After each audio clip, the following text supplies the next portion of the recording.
un grupo que se chamaba Galegos en Baviera, que segue a existir, pois ela pediume poder entrar no grupo de discusión e supoño que fixo aí tamén unha parte, supoño, non sei se grande ou pequena, supoño que pequena, do seu traballo de investigación. Sen máis, María, cando queiras tes a palabra. Moitas grazas. Bos días a todas e a todos. Eu son María, como ben dixo aquí o profesor Xosé Manuel Núñez Seixas, veño da Universidade de Santiago de Compostela. Mais antes de comezar, pois quixera agradecer á profesora Antía Pérez Caramés por convidarme a este seminario, posto que para min pois é unha boa oportunidade de poder mostrar o traballo que realizamos no eido da migración, neste caso dende a Facultade de Ciencias da Educación, e tamén a posibilidade de coñecer pois outras experiencias relevantes sobre esta temática. Tamén, bueno, perdoaros un pouco se teño algún problema na voz, porque tiven que estes días marchar a Lugo a traballar e creo que os aires dali da montaña non me sentaron moi ben, entón, se algún momento paro, pois xa vos pido desculpas agora. Sen máis, pois eu vou a comezar coa presentación, que no programa pois titularon como caso de Alemaña, e baixo esta epígrafe pois vou a tratar de presentar, digamos, que as liñas xerais e os principais resultados dun traballo de investigación, neste caso un traballo de mestrado, que realizamos no curso 2014-2015, concretamente baixo a supervisión do profesor Vicente Peña Saavedra da Universidade de Santiago de Compostela. Mais, digamos, cal foi a orixe desta investigación? Por que un traballo sobre migración a Alemaña? Pois, basicamente, por tres factores. O primeiro deles, o meu interese persoal e tamén eu diría que un pouco a miña teima persoal por esta temática da migración galega, concretamente da que se dirixe a Alemaña, posto que unha das miñas tías, a miña tía Chicha, estivo emigrada ali ata o ano pasado, e dende sempre eu fun escoitando pois moitas historias sobre este país e sempre tiven aí un pouco ganas de saber máis, non?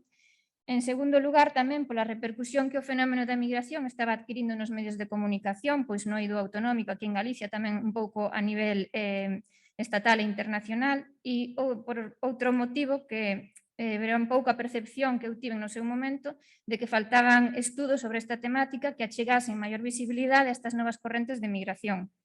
Pasando xa un pouco o que sería o contexto socioeconómico desta vaga migratoria, hai que destacar un factor clave que se iniciaría a finais do ano 2007, non? A crise económica coñecida por moitas persoas como a Gran Recesión, que influiría en distintos eidos da sociedade e provocaría repercusións negativas que son coñecidas por todas nós, como, por exemplo, os niveis de desemprego, unha transformación negativa das condicións laborais e de vida da poboación, tamén diversas restriccións orzamentarias e, pouco a pouco, pois todo isto influiría ao mesmo tempo no incremento das desigualdades sociais no noso país. Neste contexto de inestabilidade económica e de precariedade social, pois adquirirían un protagonismo destacado os movementos de protesta social, entre os que cabe destacar, por exemplo, o tan coñecido 15M, como un movemento cidadá de reivindicación social que congregou a multitude de persoas en distintas cidades de España, e no cal xurdiron moitos lemas arredor dos cales se trataron distintas temáticas sociais como a emigración. De aí o tan coñecido lema que está na pantalla, non, de en España hai 3 salidas por tierra, mar e aire. E no caso galego tamén é importante pois ter en conta todo o contexto económico para poder coñecer mellor a historia económica e social que afecta a vida da poboación. Neste senso, un dos colectivos máis prexudicados pois foi o da mocidade, o cal optaría en moitos casos pola emigración como un camiño, unha alternativa para a busca dun futuro laboral mellor que o que poderían obter en Galicia. Este novo fluxo de emigración concíbese en certa medida distinto aos dos anos 60 e 70, xa que, digamos, as circunstancias sociais e persoais son considerablemente diferentes. Esta é unha idea que puxo de manifesto nunha entrevista que lle fixeron no Faro de Vigo no ano 2013 a profesora María Xosé Rodríguez Galdo, da cal quixen mostrar esta cita, que tamén a engadimos no traballo que fixemos, e que fala un pouco desta diferencia entre as correntes, non? Di que son contextos económicos e sociais distintos, que é equiparable a necesidade de sair a buscar traballo, porque non atopas no teu entorno, pero que as causas son distintas. Na Europa dos anos 60 fala de que a sociedade deixaba de ser agraria e que as salidas de hoxe obedecen máis ben a unha crise dun modelo de crecemento. Pese a que, como ben se reflicte na opinión da profesora Galdo de que as realidades, os contextos da emigración son distintos, a necesidade, digamos, que é semellante entre ambas correntes. Neste senso, un dos aspectos similares e que segue a ser problemático no estudo das migracións é o que atinxe, digamos, a súa cuantificación. É dicir, saber con exactitude cantas persoas emigraron do país de orixe. Este trazo da emigración adoita ser fonte de numerosos titulares de prensa que en ocasións acaban creando certa confusión arredor da magnitude que acada este fenómeno. De feito, os profesores Domingo e Sabater no 2013 teñen sinalado que a partir do ano 2012 a inmigración da xuventude con estudos foi un feito que cautivou de forma notoria a atención dos medios de comunicación, transmitindo a idea de que a inmigración neste contexto de crise económica, digamos, era a única opción viable e de salvación para unha xeración que se chegou a denominar como a generación perdida. Ademais, hai que ter presente que as principais fontes estatísticas que se encargan da análise cuantitativa da migración, en moitos casos, pois non se corresponden coa realidade, xa que, como sinalan tamén González e Ferrer no 2013, todas as cifras españolas sobre os fluxos migratorios básanse, directa ou indirectamente, nas altas e baixas, que se producen só se as persoas emigradas realmente están dadas de alta nos consulados de España e no estranxeiro. En estreita relación con esta problemática, pois tamén hai que salientar en opinión de Ganao e Pors no ano 2014 a confusión que xeran os movementos de retorno da inmigración. Así, estes autores destacan que os datos dos movementos de retorno da inmigración recente confúndense coa nova emigración que sae do país por motivos laborais. Entre os traballos consultados, pois, sobre esta temática, poñen de manifesto que as persoas que emigran dende España non adoitan de darse de alta nos consulados dos países de destino, polo tanto, o volume real da emigración é máis que probable que non se corresponda coas cifras achegadas nas principais fontes estatísticas que se encargan do seu cómputo. Pese a todas estas eivas que existen para o seu rexistro, estimouse oportuno pois reflectir de forma xeral os datos que ofrecen algunhas destas fontes e que consultamos neste traballo. Así, destacando en primeiro lugar o que serían os datos do CERA, que é o Censo Electoral de Residentes Ausentes, analizamos os datos dende 2007 e 2015 referidos ao que son as 7 oficinas consulares de Berlín, Düsseldorf, Frankfurt, Hamburgo, Hannover, Múnich e Stuttgart. E puidemos comprobar que durante os anos 2007, 8 e 9 pois as cifras eran similares, con pequenas variacións que reflicten unha baixada nas inscripcións de lectores, principalmente no peche do censo en decembro do ano 2008 respecto ao ano anterior no 2007. Nos seguintes anos tamén comprobamos que entre 2010 a 2015 observouse un aumento progresivo nas cifras, acadando na última data de 2015, que esta sí se ve aí na diapositiva, a 1 de maio, pois máis de 105.000 persoas inscritas. E por rexións tamén comprobamos que Düsseldorf é o que maior número de persoas inscritas ten, situándose en segundo lugar Frankfurt, en terceiro lugar teríamos xa a Stuttgart. Segundo a provincia de inscripción e o país de residencia, para chegar datos sobre a comunidade galega residente en Alemanha, analizamos o CERA, pero polas provincias de inscripción tamén, dende 2010 a 2015. E os datos que vimos correspondentes a 2010-2011 indicábanos daquela, porque digamos que agora xa a cousa igual cambiou, quedaron obsoletos, pois que Ourense era a provincia galega que posuía un rexistro maior, superando as 4.600 persoas inscritas. Mais nos anos seguintes sería Pontevedra, a que a partir de marzo de 2012 tería as maiores cotas de inscripción. En terceiro lugar, pois teríamos a provincia de A Coruña, en último lugar situaríase Lugo. Aquí mostranse pois os últimos datos que se obtiveron naquel momento de realización do traballo correspondentes ao ano 2015. En todo o período examinado tamén comprobamos que os anos que as maiores cifras irían dende 2012 ata 2015, o que ven a constatar que nos 3 últimos anos houve un aumento progresivo de inscricións nas 4 provincias galegas. A continuación, de forma máis concreta, os datos que nos proporcionou o Instituto Galego de Estatística para cumprir, digamos, cas exixencias do noso traballo, pois mostranos, por unha banda, as cifras relativas ás persoas nacidas en Galicia, con destino estranxeiro, dende o 2002 ao 2013, que foron os datos que nos facilitaron, e por outra banda, teríamos as cifras concernentes ás persoas que emigraron a Alemanha. O total das mismas, como se ve, segundo a idade que requirimos no estudo, de 18 a 41 anos. Como se pode comprobar tamén, o total de galegas e de galegos emigrados dende Galicia ao estranxeiro pois foi en aumento dende o ano 2007, que contaba con unhas 1.754 persoas, e máis a cifra é menor no caso daquelas que elixiron Alemanha como destino do seu proxecto migratorio. O último ano do que nos deron información naquel momento, no 2013, cos requisitos do noso estudo entre 18 e 41 anos, pois computábanse 118 persoas. Ademais destes datos, tamén obtivemos por parte do Consulado Xeral de España en Frankfurt o rexistro das persoas inscritas cos requerimentos solicitados para o traballo. Así, naquel momento, no rexistro de matrícula consular no ano 2014 había unhas 29.977 persoas, das cales 1.612 eran galegas, sendo unha vez máis Ourense a provincia que contaba co maior cómputo, un total de 662 persoas inscritas. En segundo lugar, teríamos as persoas procedentes de Pontevedra, 517. En terceiro lugar, cunha cifra menor xa estaría a Coruña, 343, e a que menor inscripcións presentaba, que non chegaba ao 100, pois era Lugo, con tan só 90 persoas. Así mesmo, dende o consulado, pois tamén nos facilitaron a cifra de persoas inscritas no Pere e no Cera, que eran unhas 3.417.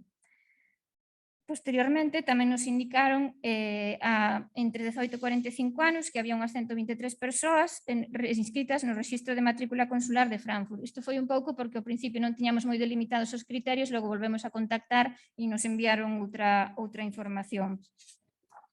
En relación co contexto da emigración, tamén que quería sinalar antes co tema do desemprego, non? Hai que destacar pois a situación de España, non? Compre salientar que os datos relativos ao desemprego que se recollen no estudo que publica o INE, concretamente este do 2015, que titulan como Mujeres e hombres en España, sinalan que as persoas de menos de 30 anos contan cunha alta taxa de paro. Aquí, por exemplo, no 2013, as persoas entre 16 a 24 anos presentan un 56,2% de paro, no caso dos homes, e no caso das mulleres en pouco menor a taxa, pero sería un 54,6% tamén. E no caso concreto de Galicia, non, que é o que nos interesa de verdade, pois os datos do INE tamén constatan que o desemprego foi en constante aumento dende o cuarto trimestre do ano 2008, como se ve na dereita diapositiva, porque esta empeza ao revés, vai do 2008 ao 2014, pois tamén van en aumento, aínda que a media digamos, inferior que a de España estatal. En estreita relación co contexto de desemprego, tamén consultamos a fonte de Eurostat alrededor da mocidade desempregada e os datos dignos que hai un momento tamén alza nas cifras dende o ano 2007, tal como se mostra na diapositiva. Aquí teríamos datos referentes á media da Unión Europea, que está en cor azul, Alemanha sería o amarelo e en vermello teríamos as cifras de España, non? E como se pode ver, pois as cifras de España son as máis elevadas, hai unha gran diferenza entre o vermello e o amarelo que España e Alemanha, non? A cifra máis alta quedaríase no ano 2013 con un 51,2% en España, e o caso de Alemanha, pois vemos que as cotas son moitísimos máis baixas e tamén incluso menores que as da media da Unión Europea. Isto na franxa dos 20 aos 24 anos. Se pasamos na seguinte franxa, o mesmo os datos de Eurostat de 25 a 29 anos, pois tamén volvemos a constatar que o desemprego en España pois é maior que a media da Unión Europea e que de Alemanha. A cifra máis baixa teríamolo no ano 2007, que está próxima á da media da Unión Europea, pero ainda así estaría por encima. A continuación, en canto, digamos, ás taxas de paro juvenil na Unión Europea, comprobamos que Alemanha sempre ten unhas cotas moi baixas, neste caso os datos corresponden ás franxas de 20 a 24 anos, Alemanha tería un 7,1% de paro, con outros países como Holanda ou Suiza. E dentro dos 25 aos 29 anos volvemos a toparnos con Alemanha tamén con un 5,7% de paro e países como Suiza, Austria, Hungría, etc. Non? Digamos que no polo oposto teríamos a España xunto con Grecia, Italia ou Portugal, que son os países que teñen as maiores cotas de desemprego. E pasando xa, entrando en materia, un pouco que é verdadeiramente o traballo de investigación, o problema de investigación do que nos partimos é se están emigrando nos últimos anos as persoas, concretamente referímonos ás mozas e os mozos galegos máis cualificadas e formadas de Galicia. En relación con este interrogante que nos propuxemos, formulamos un obxectivo xeral que se recolle na diapositiva, que é analizar a actual emigración da mocidade galega a Alemanha, pois tratando un pouco de indagar sobre ese perfil educativo, a súa formación, o emprego ou empregos que desenvolve neste caso en Alemanha, que é o país da acollida, para comprobar se o tan denominado brain drain da fuga de cerebros, do que a veces se fala tanto nos medios de comunicación, se corresponde ou non coa realidade desas persoas que se ausentan de Galicia.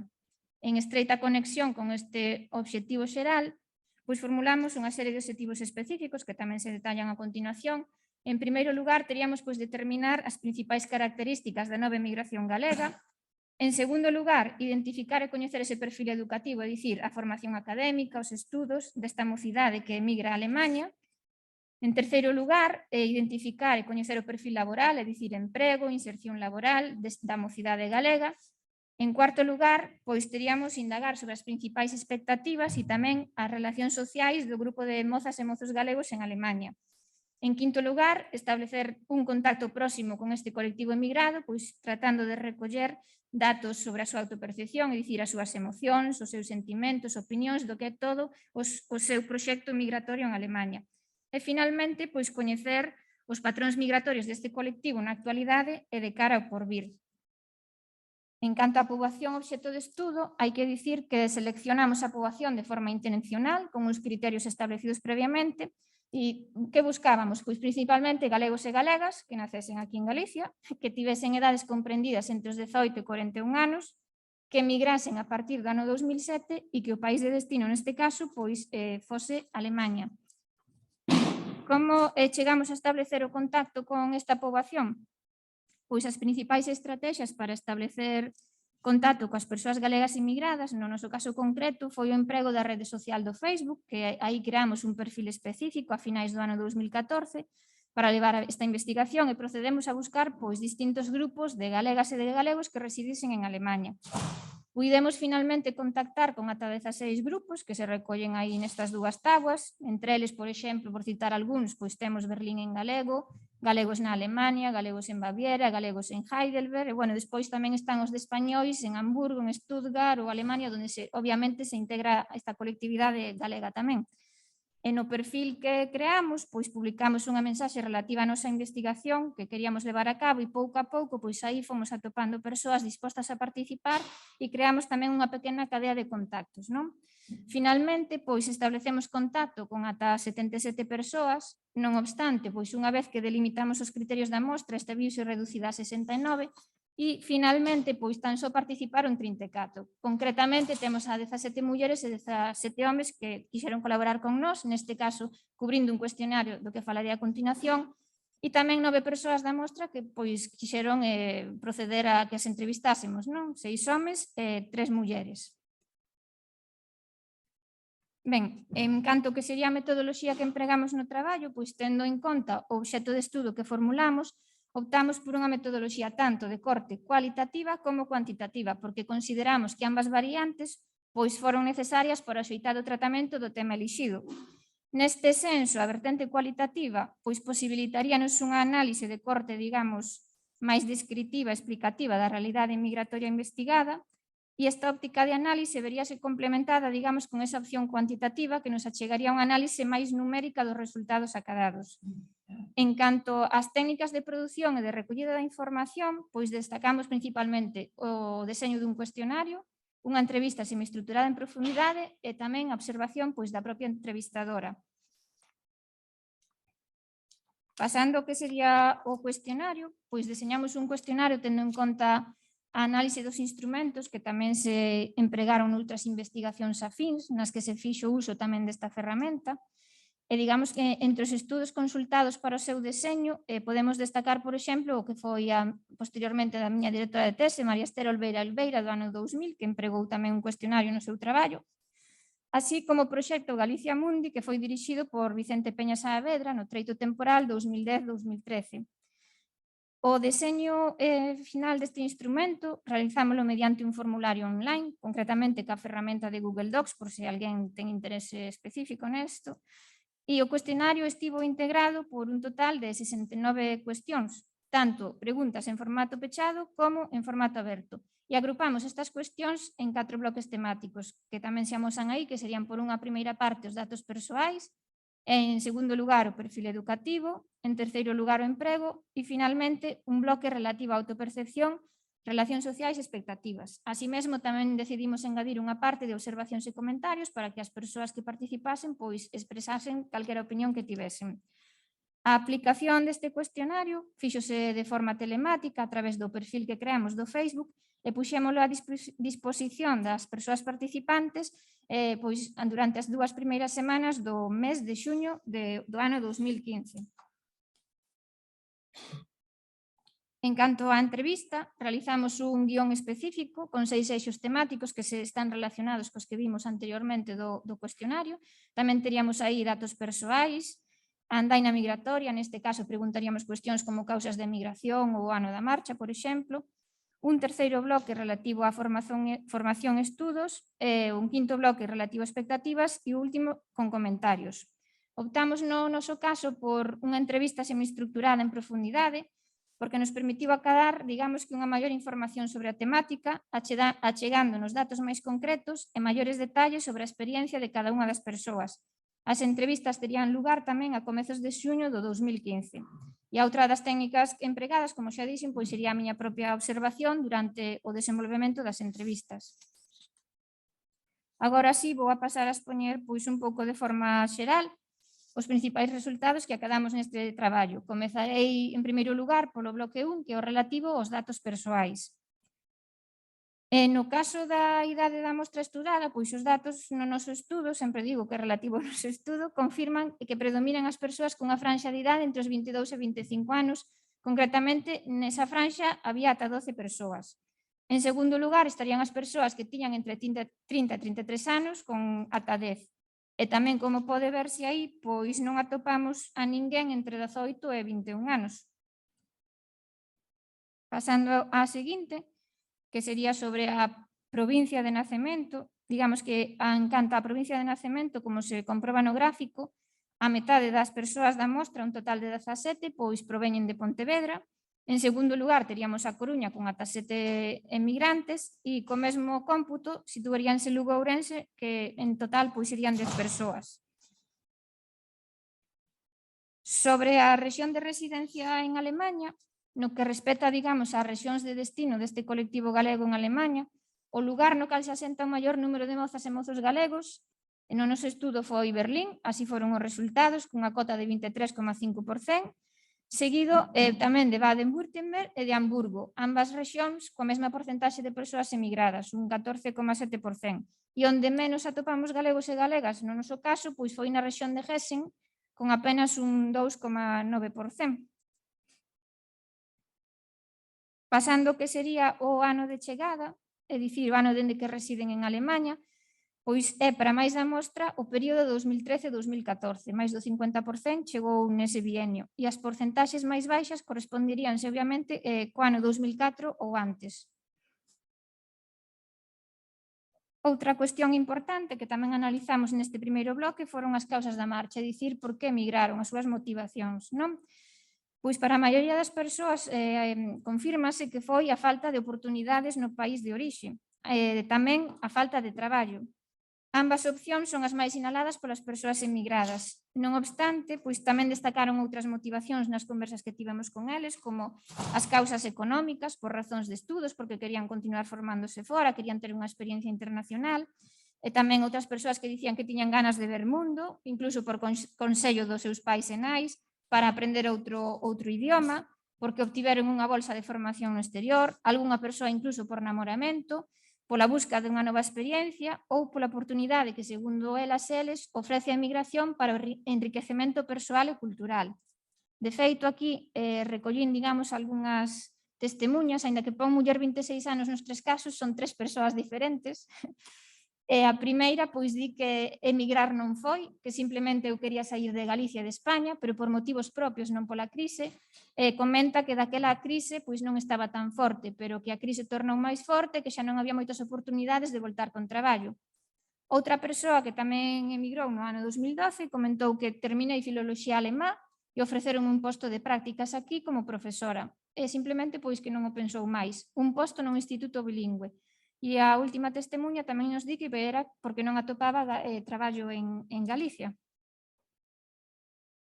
Pasando xa ao que serían os datos do perfil educativo, os principais resultados que atopamos neste bloque pois poñen de manifesto que se trata dun grupo de mozas e de mozos nos que predominan os estudos superiores de nivel de mestrado equivalente ou de diplomatura equivalente. Concretamente, acádase un cómputo total de 16 persoas con este nivel. En segundo lugar, teríamos os estudos de licenciatura, en terceiro lugar, os de grau. En toda, digamos, a información que analizamos, pois tamén se constatou que algunhas das persoas posúen máis dunha titulación académica, por citar algún exemplo do caso concreto de algunhas persoas, unha que indicaba que tiña unha diplomatura ou mestrado, ou outra que cursou unha formación profesional superior e un grau profesional de ensinanzas artísticas. En total, atopámonos con 28 persoas da mostra que teñen estudos universitarios e tamén o nivel máis alto de estudos que atopamos foi o de doutoramento. E o máis baixo, pois o caso dunha persoa que indicou que só tiña pois estudos de educación secundaria obrigatoria. Despois tamén temos así algúns casos particulares que se poden citar e que tamén están aí recollidos. Unha persoa que dixo tamén que só tiña o bacharelato, outra que exclusivamente fixo ensinanzas artísticas e outra que cursou a formación profesional, en algún caso incluso fixo máis dun ciclo nesta formación. En estreita relación con isto, pois tamén hai que destacar as principais áreas de coñecemento, as que pertencen, digamos, ás titulacións que cursaron as persoas emigradas. Neste senso, constatamos no noso estudo que a área de Enxeñería e Arquitectura pois é a que conta co maior número de persoas, concretamente ata 9. En segundo lugar, teríamos a área de Ciencias da Saúde, cun cómputo total de 7, logo teríamos Artes e Humanidades, posteriormente virían as Ciencias, que só constan con 4 persoas, e finalmente a que menos representantes tiñan no noso estudo pois foi a área de Ciencias Sociais e Xurídicas, tan só 3 persoas. Non obstante, tamén hai que pôr de relevo que 8 persoas non indicaron expresamente a área de coñecemento dos seus estudos, pero na nosa análise si puidemos comprobar que tanto a área de Artes e Humanidades como a de Ciencias acadarían máis persoas neste cómputo. En estreita relación con estas áreas, tamén destacar as titulacións, non? É dicir, que titulacións teñen? Pois dentro de Artes e Humanidades destacan sobre todo as filoloxías alemá, en hispánica, en lingua galega e francesa. Algúnha persoa que tamén é diplomada na diplomatura de mestre en educación infantil. Dentro das ciencias, que titulacións nos atopamos? Pois persoas licenciadas en bioloxía, unha delas con doutoramento, outra con mestrado, e tamén persoas licenciadas en física. Na área de Ciencias da Saúde, as titulacións que nos atopamos, por maioritariamente temos que dicir que foi enfermería, tanto a diplomatura como o grau. Na área de Ciencias Sociais e Xurídicas, pois atopamos persoas con licenciaturas en Economía ou Educación Social. E finalmente as enxeñerías, que son as máis numerosas neste caso concreto, como dixen, pois tiñamos 10 persoas, destacan as carreiras de Enxeñería Técnica en Informática de Sistemas, Enxeñería Industrial, o grao en Enxeñería Informática, Enxeñería de Camiños ou Enxeñería Técnica en Obras Públicas. Tamén teríamos aquí un pouco mencionar a FP, porque tamén apareceu no noso estudo, a formación profesional, e as principais familias ás que pertenecen os ciclos cursados por algunhas das persoas son os que se indican aí. Teríamos ciclos de artes gráficas, de imaxe e son, de hostalería turismo e de sanidade. Estas persoas posúen pois tamén a súa correspondente titulación de técnico superior, que sería en arte gráfica publicitaria, dietética e nutrición, cociña e gastronomía ou en imaxe para o diagnóstico. Tamén sinalar o caso específico das ensinanzas artísticas. Na nosa mostra só atopamos 2 persoas que cursaran estes estudos.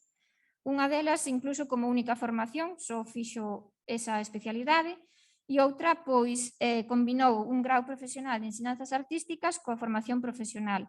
As especialidades cursadas nestas ensinanzas artísticas concretamente serían a de música e a de artes plásticas e deseño. Sobre o seu proceso de formación, a maioría das persoas da mostra non están actualmente estudando e as persoas que si seguen a formarse pois estudan en distintos centros. Concretamente, pois nomearon nas universidades de Alemaña, centros de ensinanzas artísticas, tamén que estudan por conta propia, de forma autodidacta, e incluso tamén a través da Universidade Nacional de Educación a Distancia. Outro aspecto examinado pois, foi o que ten que ver coa valoración da formación que recibiron en España. Sobre a formación que recibiron aquí en Galicia e en España, pois máis da metade das persoas da mostra sinalan que acadaron un nivel formativo alto, máis do 55% así o confirmou, mentres que un 35,9% dixo que o seu nivel formativo aquí era medio. Non obstante, nas entrevistas que fixemos, pois tamén comprobamos que pese a que o nivel formativo no país de orixe é realmente percibido como bo, hai moitos aspectos que se deberían ou se teñen que mellorar na educación, como é o caso, por exemplo, do ensino dos idiomas, que é algo fundamental, ou das novas tecnoloxías. E pasando a outra cuestión tamén bastante fundamental no estudo, é a lingua do país de destino, non? Neste caso, saber ata que punto pois as persoas emigradas tiñan ou non tiñan coñecemento do idioma alemán. neste caso concreto, os datos confirman que o idioma alemán é moi importante, posto que é a lingua maioritaria na que adoitan comunicarse este colectivo emigrado. De feito, hai un 41,2% que di que é o seu único idioma que empregan ali, non? En segundo lugar, pois hai persoas que empregan tamén o inglés de forma maioritaria e outras que combinan, digamos, metade, pois inglés e alemán. Tamén apreciamos que hai persoas que combinan o alemán con outros idiomas como o galego, obviamente, español, chinés ou incluso o francés. En relación coa temática dos idiomas, constátase tamén que máis da metade das persoas que compoñen a mostra estudada, pois sí, dixeron que tiñan coñecementos previos. 18 persoas así o dixeron, fronte a 16 que dicían que non tiñan ningún coñecemento. No caso concreto das persoas que manifestaban que tiñan competencia lingüística en alemán, pois a maioría estudou en centros oficiais, como as escolas oficiais de idioma en Galicia, noutros casos, pois con profesores ou en clases particulares. En menor medida, pois tamén se fan un pouco de alusión ao estudo de alemán na universidade, no colexo algunha persoa ou en distintos cursos e incluso de forma autodidacta. Tamén se confirmou no noso estudo que tan só 8 persoas, digamos, que tiñan acreditado de maneira oficial o idioma, non? A súa competencia lingüística, e sinalan concretamente aquí os certificados que tiñan, como por exemplo do Goethe Certificat ou do título da Escola Oficial de Idiomas. Porén, dentro da mostra do estudo, si se confirma que no caso do idioma do inglés hai moitas máis persoas que posúen o certificado de coñecemento deste idioma e en menor medida doutros, como o francés ou incluso o portugués. Pasando xa ao que sería o bloque do emprego, de forma xeral, porque tamén me dixeron que abreviara un pouquiño, digamos que a situación laboral da mocidade en Alemaña é que todas as persoas coas que contactamos están empregadas, a maioría por conta allea, e só dúas constaban como estudantes, e unha era bolseira e outros pois que directamente non especificaron a súa situación. En canto ao proceso de busca de emprego, é dicir, como atopan emprego en Alemaña? Pois principalmente os medios que empregaron foron as redes sociais e outro dos medios foi a entrega de currículos nas empresas de forma online, tamén mediante as bolsas, que moitas persoas tiveron unha bolsa, logo xa se estableceron ali, ou tamén por conta propia. En menor medida, tamén se destacan os contactos sociais como medio para atopar o traballo, e en relación co emprego temos que sinalar que o ámbito maioritario no cal desenvolven o seu labor pois é principalmente o sector terciario. Máis da metade traballan neste eido e unha minoría está empregada no sector secundario ou industrial. A maioría das persoas emigradas exercen no sector privado o seu labor e unha minoría pois no sector público. Tamén se confirmou que predomina o contrato indefinido, máis da metade das persoas da mostra teñen este tipo de contrato, seguido moi de preto polo temporal e, nalgún caso concreto, un contrato en prácticas. E un aspecto a destacar é que moitas das persoas dixeron que antes de ter este contrato indefinido tiveron un período de prácticas hasta chegar a establecerse. A trayectoria laboral que teñen en Alemania adoita ser maior de 12 meses, levan máis dun ano traballando ali. No que se refire á xornada laboral, pois máis da metade traballan máis de 40 horas á semana, e sobre o número de empregos que tiveron en Alemania dende que chegaron, os datos constatan que máis da metade únicamente tiveron un posto de traballo. Así mesmo tamén sinalan que o posto de traballo que teñen ten relación coa súa formación e co seu nivel de estudos, e no que respecta ao soldo percibido, pois a cifra predominante é de máis de 2.000 euros. Non obstante, tamén destacan as persoas que perciben entre 1.201 e 1.500 euros. Tamén manifestaron que non predominan os chamados mini-jobs entre este colectivo estudado, e un aspecto a destacar é que algunhas persoas reciben formación nos centros de traballo, principalmente do idioma. Finalmente, pois aquí engádese a percepción de unhas persoas que di que é máis fácil atopar traballo, un posto acorde á súa formación en Alemaña que en España.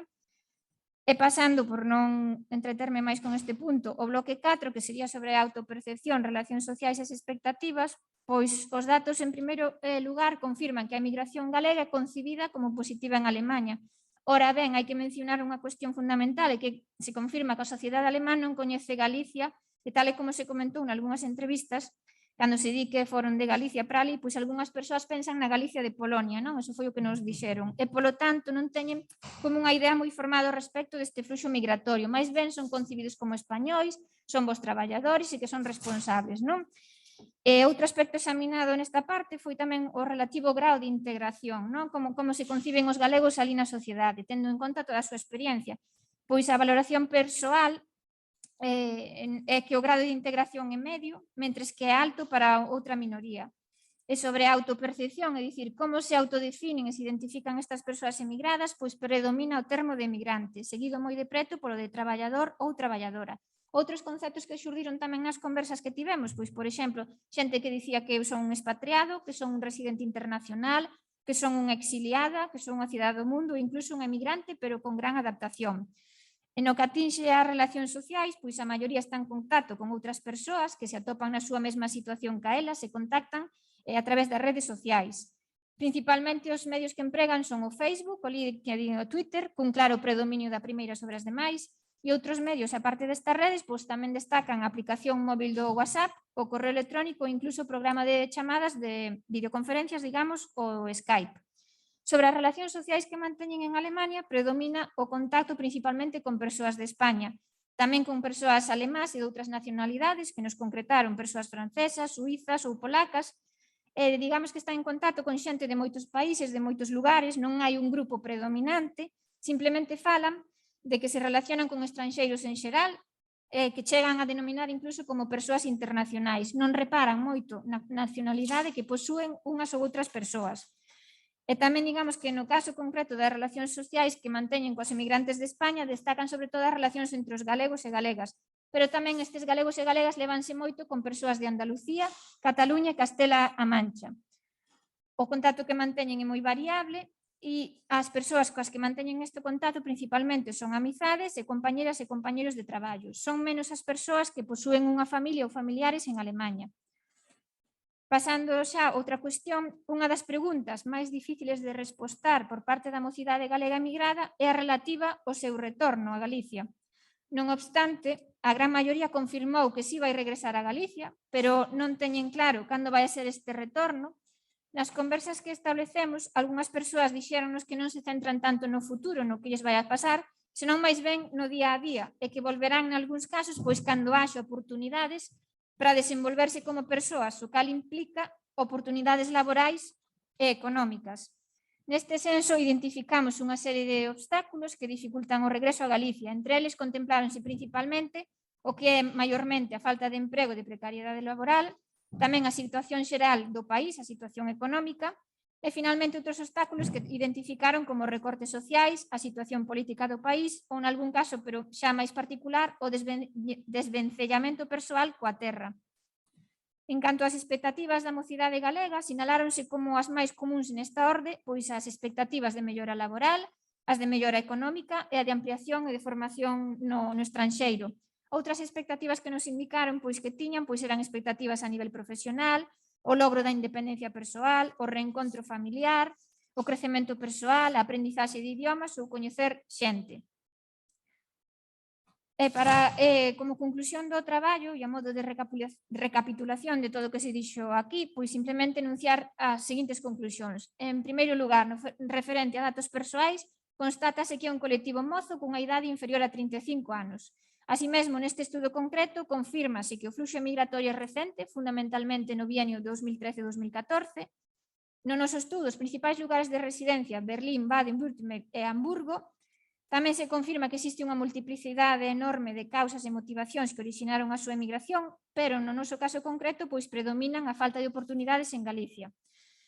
Sobre o perfil educativo, a mocidade galega ten un nivel de cualificación superior, destacan os estudos universitarios e, sobre todo, poñer de relevo que hai moitas persoas que teñen máis dunha cualificación. A formación recibida é valorada como positiva, pero, como dixemos, hai que seguir mellorando porque hai unha eiva notoria, sobre todo, no que é o idioma. O ensino dos idiomas é realmente unha cuestión importante. En terceiro lugar, no emprego, pois confirmase o éxito laboral deste colectivo, todas as persoas están empregadas, as redes sociais xogan un rol crucial no proceso de búsqueda de emprego e tamén se confirma que o sector principal de inserción é o eido privado e o sector servizos. En canto ás condicións laborais, pois estas son percibidas como positivas, sobre todo no que concerne o salario que perciben, o contrato que teñen, que lles garante unha certa estabilidade, e a relación entre a cualificación e formación que teñen e o seu posto. Porque, como xa dixeron, para eles foi moito máis fácil atopar traballo que aquí en Galicia ou en España. En cuarto lugar, a súa percepción constátase que é positiva, pero temos que ter en conta que os ven como españois. E no que respecta a autopercepción, eles si se contemplan como emigrantes, tamén maiormente, noutros casos como traballadores, A súa integración é media, principalmente porque un dos aspectos que máis interfire no seu desenvolvemento relacional pois é o dominio do idioma alemán, que é unha barreira moi importante. E completando esta epígrafe, tamén se inquiriu sobre o posible retorno a Galicia, como dixemos, pero esta é unha cuestión, é unha incógnita, ninguén dá unha resposta afirmativa sobre cando vai ser este prazo temporal de volver ou non, pero sí que se confirma que realmente cumpriron todas as súas expectativas relacionadas coa mellora profesional e laboral. Xa concluindo cas futuras liñas de investigación que nos propoñemos un pouco, e principalmente investigar máis e máis este campo de estudo na actualidade en Galicia, dende distintas áreas da educación, como son eu aquí un pouco raravis, que normalmente son os xeógrafos ou historiadores que investigan isto. Tamén realizar un estudo comparado entre a migración con destino a Europa, como foi a partir de 1960 en a actualidade, e incluso investigar en clave de xénero, é dicir, o rol das mulleres na emigración como participantes activas. Eu, para rematar aquí, xa teño, como logo hai previsto un debate, se a voz me permite, quizáis xa xorden algunhas cuestións, pero, bueno, por deixar aquí os meus interrogantes, porque son cuestións que eu teño na miña cabeza cando estaba facendo traballo, tamén agora aquí, simplemente deixo no aire para que reflexionedes ou como que irades. Realmente é como recuperar o capital humano emigrado de forma que xere un beneficio para Galicia, como poder transferilo, tendo presente o investimento que se fixo en educación aquí en España, non? As bolsas de estudos e as axudas que tiveron esas persoas, pero que realmente o desenvolvemento e o crecemento económico non está repercutindo en Galicia, non? Realmente fai falta maior investimento en I+D+I? Non sei, onde está a solución? Eu o deixo aí, dou por concluído e moitas grazas pola vosa atención.